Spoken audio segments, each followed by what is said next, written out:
بسم اللہ الرحمن الرحیم۔ السلام علیکم ورحمۃ اللہ وبرکاتہ۔ حکیم حافظ ذوالفقار احمد چوہان آپ سے مخاطب ہے۔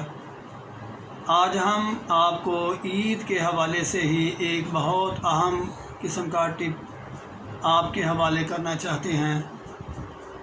بعض اوقات ایسا ہو جاتا ہے کہ لذیذ پکا ہوا گوشت ہم اس کو بار بار کھاتے ہیں تو پیٹ خراب ہونے کے ساتھ ساتھ ہمیں متلی شروع ہو جاتی ہے اور بعض اوقات الٹی آنا بھی شروع ہو جاتی ہے۔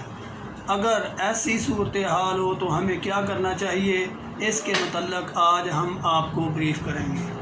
اگر گوشت کھانے کے ساتھ آپ کو متلی کا مسئلہ ہو جائے یا وامٹنگ شروع ہو جائے تو آپ یہ املی ہوتی ہے، املی کو کالے نمک کے ساتھ لگا کر چوسنا شروع کر دیں اور ایک یا دو دفعہ اس کو چوسیں 10 منٹ بعد انشاءاللہ یہ متلی بالکل ختم ہو جائے گی اور الٹی آنا بالکل ختم ہو جائے گی۔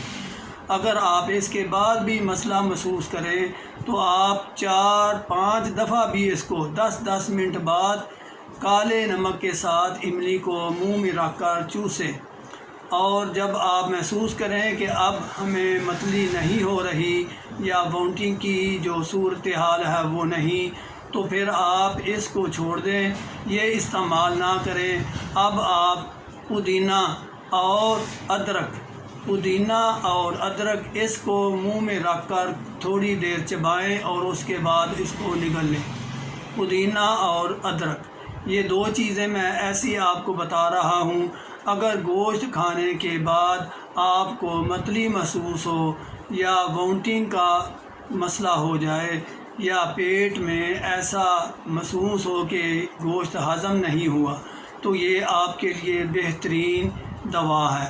اور اگر اس کے ساتھ موشن لگ جائیں اور پانی کی کمی ہو جائے تو پھر یہی پودینہ اور ادرک اس کا کعبہ بنا لیں اور وہی پانی کے طور پر پئیں۔ غذا تب تک نہ لیں جب تک آپ کو محسوس ہو کہ میری طبیعت، میرے پیٹ میں ابھی گیس ہے یا مجھے غذا کے نا ہضم ہونے کا احساس ہو رہا ہے۔ جو ہی آپ کو شدید بھوک لگنا شروع ہو جائے پھر بھی آپ گوشت کی بجائے صرف اس کا شوربہ استعمال کریں۔ اگر شوربہ زیادہ بھوک محسوس کر رہے ہیں تو شوربے کے ساتھ تھوڑی سی روٹی بھی کھا سکتے ہیں، لیکن اگر یہ صورتحال جلدی ٹھیک ہو جائے تو پھر آپ گوشت بھی کھا سکتے ہیں۔ بہت اچھی ٹپ ہے، آپ اس پر عمل ضرور کریں، اپنے ساتھیوں کو بتائیں۔ وما علینا الا البلاغ۔ السلام علیکم ورحمۃ اللہ وبرکاتہ۔